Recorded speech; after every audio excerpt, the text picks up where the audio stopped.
Buenos días a todas y todos, a aquellos que han decidido en este momento conectarse para formar parte de este ejercicio académico, cuyo tema está destinado a la formación y el ejercicio profesional del docente, como asuntos académicos de cardinal importancia para toda la comunidad docente y universitaria en la contemporaneidad.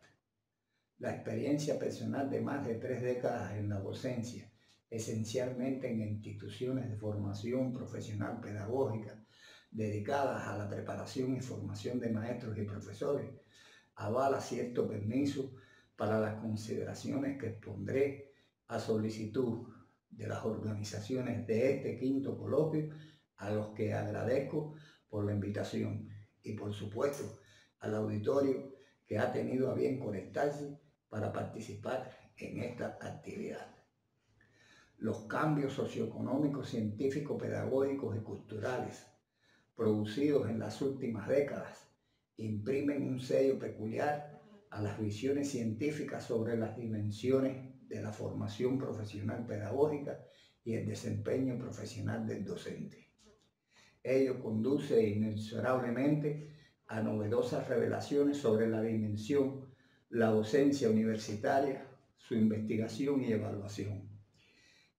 Incluso algunos autores consideraban ya en el año 2010 que ese proceso transformador era octogenario, por lo que sin dudas nos sitúa ante la interrogante cómo no será después de haber transcurrido más de una docena de años. Una consulta mínima necesaria sobre los articulados referidos al tema en cuestión nos dice que hay una evidencia tácita en el sentido de que sigue teniendo actualidad y vigencia esta problemática. Voy a ejemplificar con unos cuantos temas. ¿Cómo reconocer a un buen maestro? ¿Qué cualidades distinguen a un docente excelente? ¿Qué entender por el concepto de desempeño docente y su delimitación? ¿Y cuáles son las claves para ser un buen profesor? Sin duda que la variedad de concepciones y visiones respecto al tema son numerosas. Es una muestra fehaciente de que el tema de la formación profesional pedagógica y del desempeño docente está íntimamente ligado a factores tales como contextos culturales y geográficos, políticas educativas, así como a teorías filosóficas, pedagógicas, psicológicas y a la teoría y práctica imperantes en determinadas regiones del mundo. En consonancia, por supuesto, con las últimas y más recientes investigaciones sobre la enseñanza y la educación en general y las relacionadas con la temática referida al desempeño del docente educador en particular. Tal estado de cosas dificulta un consenso, tanto más razonable que aceptable o aceptado comúnmente. Si a ello le agregamos que, en mi opinión, todas estas nociones son un constructo social ante todo y en particular de carácter psicosocial, lo que apunta a la diversidad como un elemento positivo, pero múltiple y diverso al fin. Tales nociones pueden tener tantos atributos como autores los hayan estudiado y abordado. Es más, habrá tantos atributos como sujetos opinen sobre el particular, toda vez que sin duda muchos consideren válida y auténtica su posición.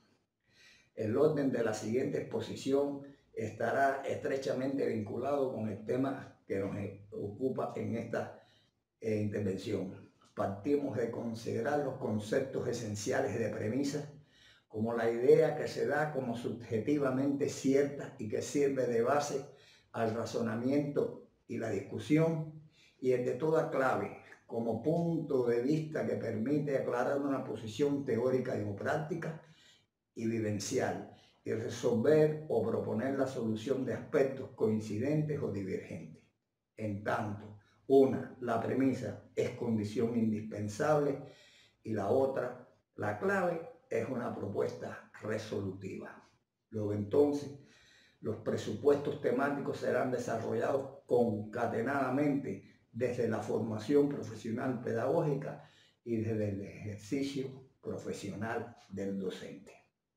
Entonces, adentrémonos ahora en el primer tópico de la conferencia referido a la formación profesional pedagógica, o dicho de otra manera, a los estudios de magisterio. El proceso del desempeño docente tiene procesos antecesores que están eslabonados de manera imbricada con el ejercicio profesional de todo docente, a saber, la motivación hacia la profesión del magisterio, la selección de la profesión pedagógica o magisterial y el proceso de formación profesional del docente propiamente dicho. ¿Cómo los sujetos nos enrumbamos hacia los estudios de magisterio? O dicho de otra forma, ¿cuáles pueden ser los posibles motivos de la selección profesional pedagógica? Uno de los propósitos que me guía con esta socialización radica precisamente en centrar la atención en estos procesos antecesores y demostrar el rol que tienen en el proceso del ejercicio docente. El acceso al magisterio de los aspirantes a la docencia está condicionado por un factor sumamente importante: la motivación de los sujetos aspirantes a prepararse y ejercer esa profesión. Entre los factores que condicionan esa preferencia profesional están sin duda los de orden intrínseco y extrínseco. En los sujetos que acceden a la profesión magisterial se presentan motivos tanto de un tipo como de otro, por la amplitud del espectro de factores que intervienen en los más disímiles y complejos procesos motivacionales. Sin duda, lo más importante no es la variedad y la tipología, sino el predominio de un tipo de motivo sobre otro. Si nos referimos a la variedad y tipología de motivos, es decir, a una clasificación sobre los motivos de selección profesional pedagógica, tenemos que decir que desde nuestra posición existen tres tipos de motivos: aquellos que evidencian una verdadera orientación profesional, que tienen un estrecho vínculo con la esencia, el contenido, sujetos y objetos de la profesión y poseen un carácter profesional pedagógico. En segundo lugar, aquellos que caracterizan parcialmente la orientación profesional pedagógica, que indican la existencia de elementos profesionales pedagógicos, pero su relación es indirecta. Y finalmente, un tercer tipo de motivo que no evidencian orientación profesional pedagógica alguna y que son motivos de carácter no profesional y neutrales. Por supuesto que hay muchos factores externos lesivos a la motivación profesional pedagógica. En nuestro caso particular, inciden de manera considerable el prestigio social cuando está por debajo de lo preferido, la remuneración económica muchas veces insuficiente para la magnitud, importancia y contenido de la obra magisterial y la elevada carga docente que a veces excede los presupuestos y no siempre es remunerada en su totalidad y diversidad. Similares factores pueden tener una expresión un tanto diferente en el área iberoamericana, donde los estudiosos coinciden en afirmar que la carrera magisterial se identifica como la de bajo perfil, lo que constituye la causa de la no selección, salarios muy bajos, y esto induce a contratarse en varias instituciones simultáneamente.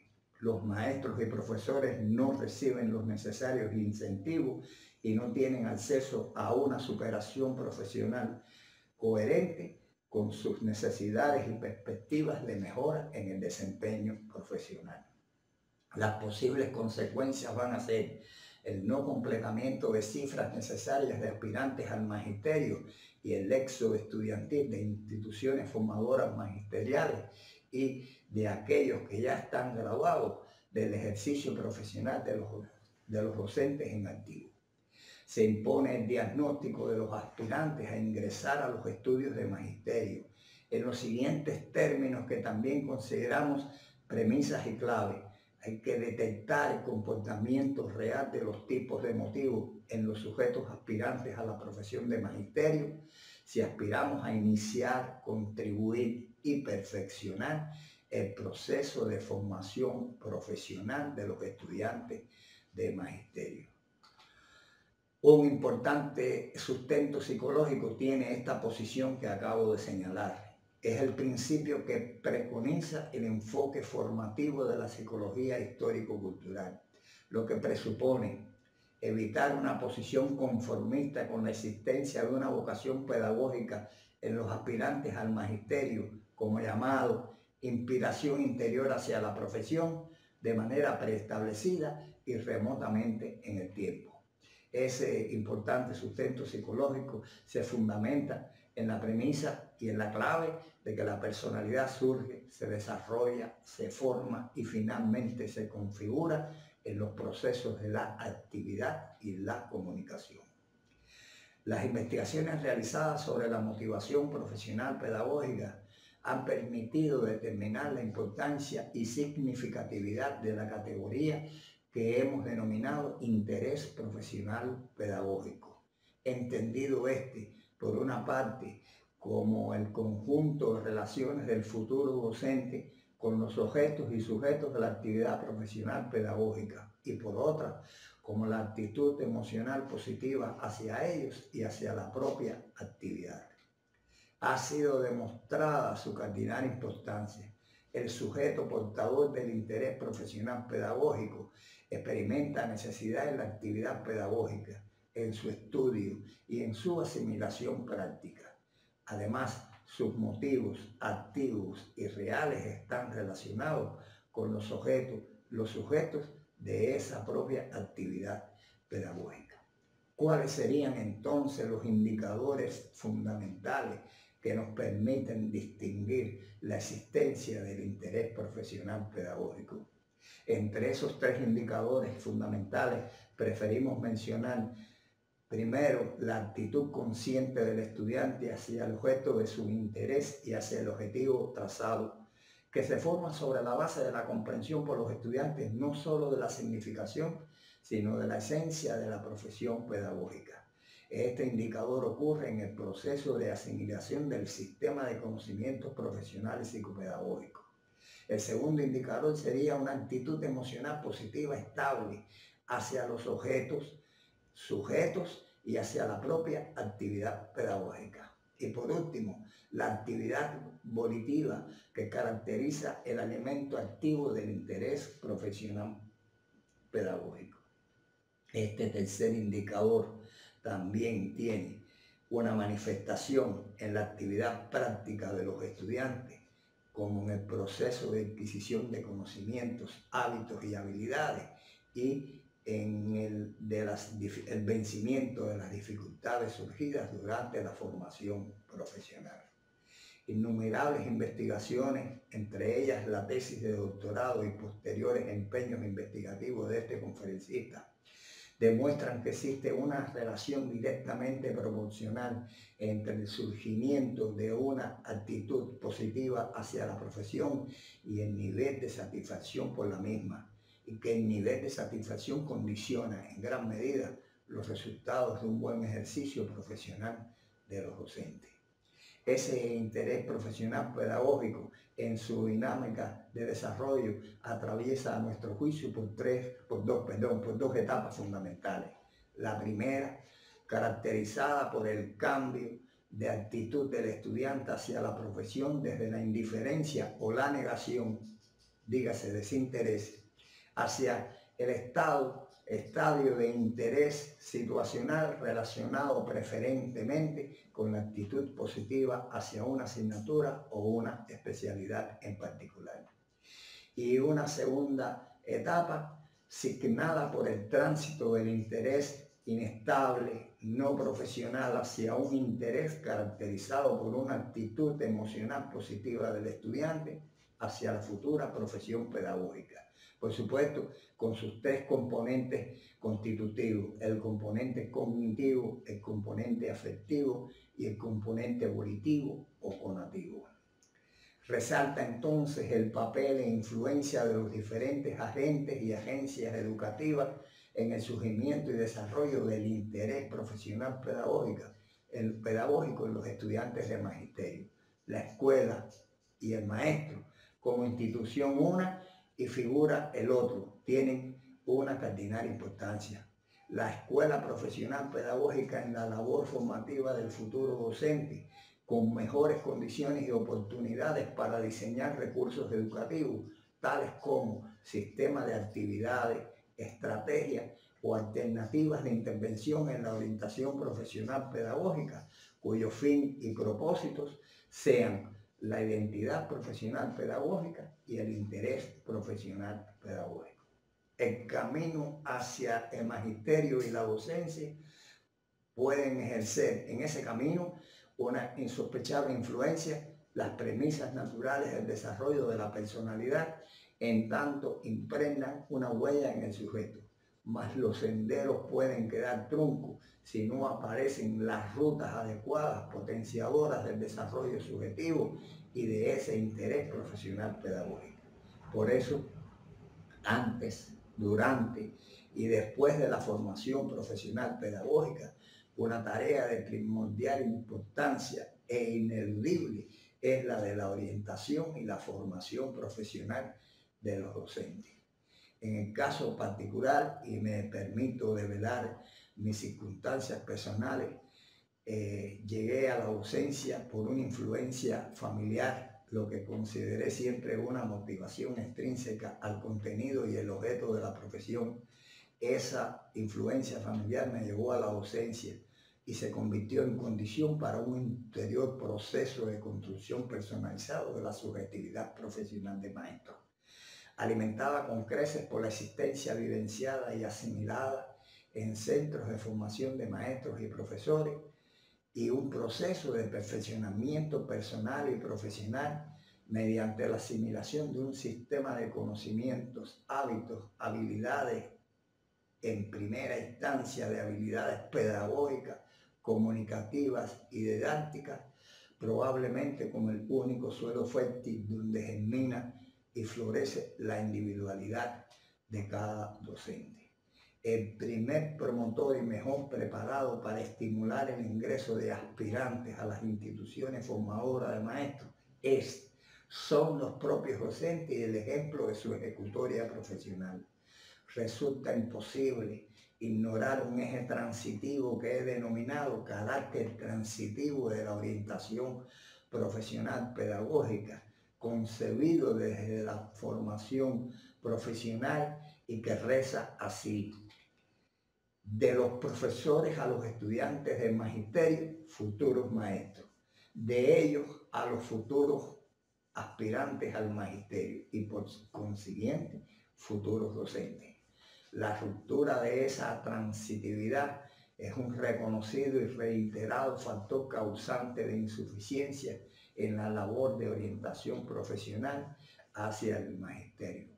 En una visión personal de la orientación profesional, defiendo una concepción procedente de la orientación profesional que considera como sus elementos constitutivos lo siguiente: el diagnóstico profesional previo, la información profesional, la consulta profesional, la selección profesional y finalmente la adaptación profesional.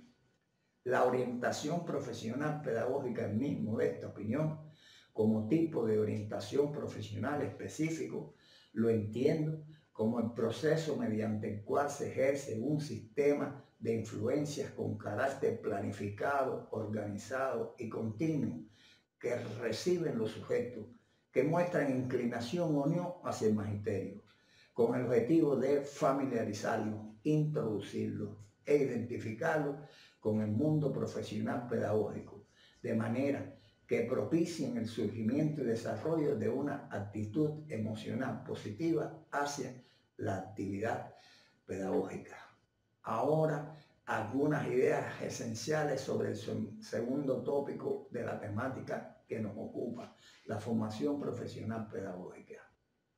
De aquí diré que el perfeccionamiento constante, actual y perspectivo de la formación profesional pedagógica es piedra angular de garantía para un desempeño profesional docente a la altura de los retos y los desafíos que nos impone la contemporaneidad. La formación profesional pedagógica en nuestro país responde a un principio disciplinario. Los planes de estudio de las carreras pedagógicas se agrupan por disciplinas con sus correspondientes asignaturas constitutivas. ¿Cuál es la misión de estas disciplinas? A través de cada una de ellas y mediante la realización de las correspondientes prácticas profesionales, cada especialidad contribuye a la adquisición de los conocimientos y el desarrollo de las habilidades profesionales, las cualidades y los valores inherentes a cada profesión, aspectos todos que tributan a la formación de un profesional calificado y competente. Esa formación profesional pedagógica responde a objetivos integradores con carácter ascendente en cada año académico que cursa el estudiante. En el primer año, por ejemplo, caracterizar el proceso educativo vinculado al desempeño profesional en diferentes instituciones escolares, de manera que contribuya al fortalecimiento y desarrollo de la motivación por la profesión. En segundo año, el objetivo integrador sería identificar problemas de la realidad educativa vinculados a las funciones profesionales a través de un estudio exploratorio y de diagnóstico, potenciando el desarrollo de acciones que demuestran la integración de saberes.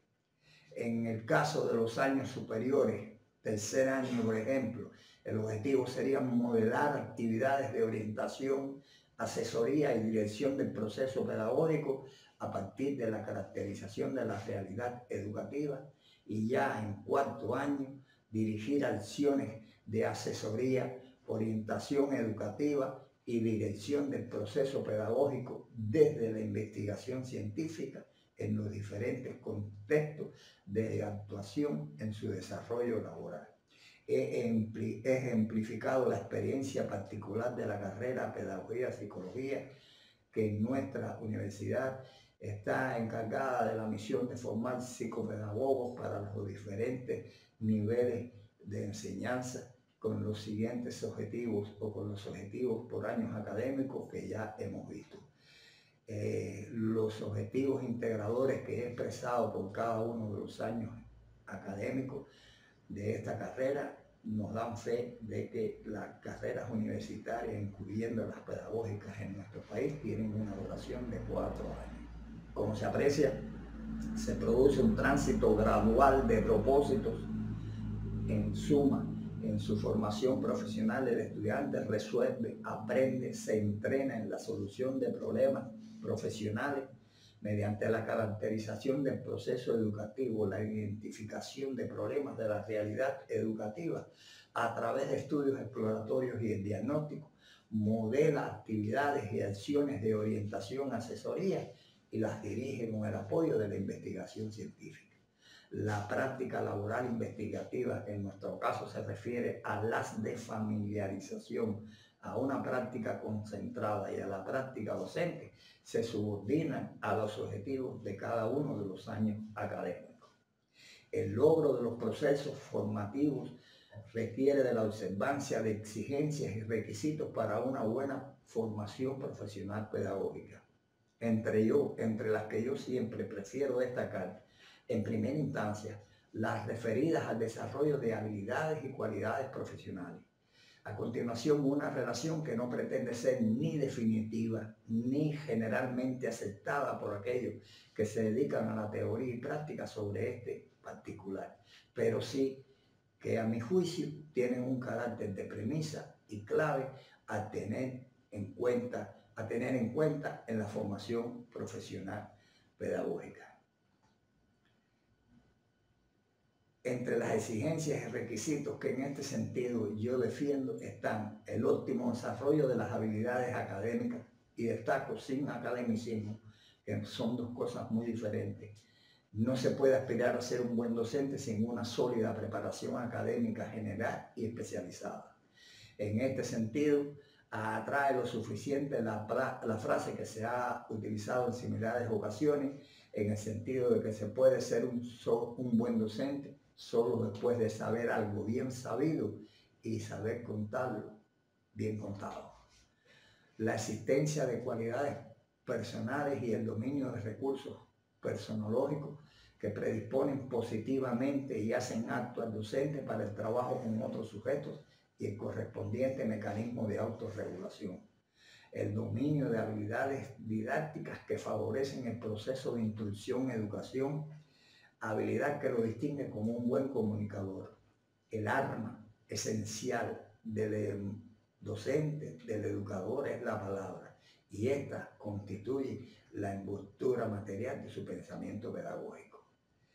Sensible y atinada capacidad de observación de cuanto acontece en el proceso educativo y en las relaciones interpersonales sujeto-sujeto. Certero tacto y una demostrada maestría pedagógica que ha de impregnar toda la labor del docente. En segunda instancia, destaco, y no por ello menos importante, las referidas a las propuestas para la mejora de la formación profesional pedagógica y por consiguiente del desempeño profesional del docente. Desde nuestra visión y el convencimiento en el propósito de que las instituciones formadoras mejoren el desempeño del docente desde la formación inicial hasta la formación continua o permanente durante toda la vida, entendidas también en calidad de premisas y claves. Algunas de ellas pueden ser las siguientes: instrumentar un sistema de conocimientos teórico-prácticos con respuestas a temáticas urgentes en los planes de formación pedagógica, tales como la psicología del profesor, tacto y maestría pedagógica, técnica pedagógica, metodología del tratamiento a las diferencias individuales. Fortalecer el enfoque profesional pedagógico en las disciplinas teóricas y la práctica preprofesional. Todo cuanto se haga en la institución formadora debe subordinarse a los propósitos de la profesión. Garantizar un enfoque de actuación en todos los componentes del proceso docente educativo formativo y de acuerdo con el actuar profesional del psicopedagogo. Diseñar un sistema de prácticas preprofesionales despojado de todo carácter pasivo contemplativo y propiciar el rol protagónico de todos los estudiantes en la práctica, potenciando su carácter inclusivo. Minimizar el carácter frontal de la enseñanza en la formación profesional pedagógica, potenciar la presencia preferente de las metodologías de tratamiento, orientaciones educativas, talleres y asesorías psicopedagógicas, de manera que los profesores enseñen haciendo y los estudiantes aprendan, por supuesto, también haciendo. Diversificar la presencia del taller como forma de organizar la enseñanza en la formación profesional pedagógica, de manera que se potencie la modelación no solo teórica de la actividad pedagógica y se ejercite el entrenamiento práctico en la dirección de dicha actividad. Considerar los presupuestos fundamentales de los últimos avances en materias de enseñanza y educación, en particular los referidos a las metodologías activas, las tecnologías de la información científica y las neurociencias, con énfasis, por supuesto, en la neuroeducación. Dada la importancia de estos aspectos en la cultura pedagógica contemporánea, los modelos formativos de enseñanza y aprendizaje tienen que propender a llenar el existente vacío programático con respecto a este contenido, de manera que el docente sepa lo que tiene que saber sobre todas estas cuestiones. Fundamentar todo el proceso de la enseñanza y la educación en el principio histórico-cultural de la unidad de lo cognitivo y lo afectivo, situando al estudiante aprendiz en el centro del proceso, elevando su protagonismo e individualidad. Pensamiento y emociones constituyen una unidad indisoluble que favorece el aprendizaje en particular y la formación de la personalidad en general. Considerar la actividad y la comunicación colaborativas como los escenarios más provechosos y productivos para el desarrollo personal y profesional. Para consolidar el interés y la identidad profesional pedagógica, resulta necesario que el egresado de las carreras pedagógicas o magisteriales transite por un planificado, ordenado y resultativo proceso de adaptación profesional. La práctica pedagógica y el inicio del desempeño profesional van a ser el escenario en el que finalmente el egresado confirme si su selección de la profesión resultó la adecuada y si siente realmente satisfacción por la carrera elegida. El cumplimiento exitoso de las funciones profesionales del docente, en nuestro caso particular, la función docente metodológica, la función orientadora, la función de asesoría psicopedagógica y la función de investigación y superación, favorece la relación entre competencia profesional y autoridad. Sin dudas, la autoridad del docente emana de su competencia profesional y no, como se pudiera pensar, de su autoritarismo, que en suma desvirtúa la autoridad profesional del docente. Quisiera detenerme en algunas consideraciones personales sobre la buena clase, además de lo que ya haya dicho que resulte válido para este particular. La importancia que tiene para el docente el cumplimiento de su función docente metodológica me obliga a ello. ¿Cuáles serían los requerimientos de una buena clase? El empleo adecuado de los más diversos recursos personológicos que le aportan al docente, el estudio ante todo de la ciencia psicopedagógica, que está considerado, en mi juicio, como el núcleo de la competencia profesional del docente. La implementación de un genuino enfoque profesional en la clase que se explica y de la temática en cuestión. Cada docente en cada tema y en cada temática tiene que explicar la significatividad profesional de lo que están aprendiendo para el futuro desempeño profesional de los estudiantes. Una buena clase ha de ser una lección de oratoria, sugestiva, que atrape al estudiante y despierte emociones positivas hacia el profesor y su clase. Observar y saber apreciar las reacciones del auditorio es una técnica muy provechosa para la autoevaluación de la conducción y los resultados de la clase. Ejecutar la clase en modo conversacional, heurístico, desarrollador. No hay mejor manera de decir una clase que la de decirla emocional y emotivamente vívida, comprometida, argumentada, sugestiva y con implicación afectiva, y apegada a una estricta coherencia entre el decir y el hacer. A mí buenos profesores de historia me enseñaron cómo contar el pasado histórico de un modo vivencial en el presente que transporte al auditorio desde el hoy al ayer y los retorne a la actualidad.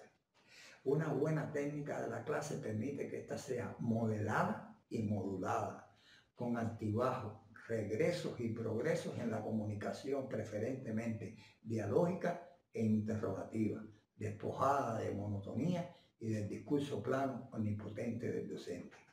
Del presbítero cubano Félix Varela, sus discípulos decían que fue el más sabio y el más virtuoso. Incluso se ha dicho que enseñaba deleitando y que aún los estudiantes que no tenían que asistir a clases aprovechaban sus horas de asueto para oírle. En sus clases orales, el apóstol cubano José Martí escribió: la atención se cansa de fijarse durante largo tiempo en una materia misma, y el oído gusta de que distintos tonos de voz lo sorprendan y lo cautiven en el curso de la peroración. La manera de decir realza el valor de lo que se dice, tanto que suple a este. Y más adelante apuntaba: y la palabra sobre materia conocida debe ser sin duda alguna a la par que sólida e instructiva, galana y fácil.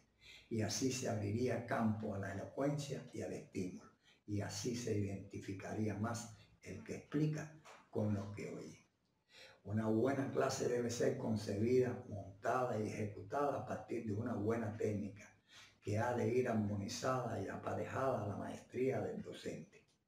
Todo lo requerido, por supuesto, partiendo del conocimiento del auditorio y sus características, como elementos a considerar de gran importancia en una buena gestión didáctico-metodológica del docente previamente a su clase.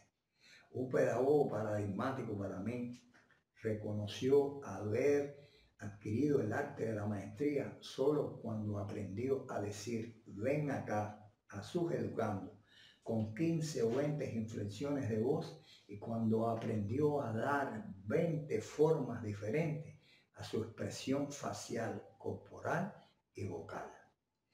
La experiencia personal descrita me ha permitido la obtención de buenos resultados académicos y de aceptación estudiantil, aún en circunstancias en las que tuve que impartir docencia de la no preferencia inicialmente de los auditorios estudiantiles y en horarios desfavorables para la asimilación de un contenido catalogado por ellos de indeseable o no deseado y por consiguiente innecesario.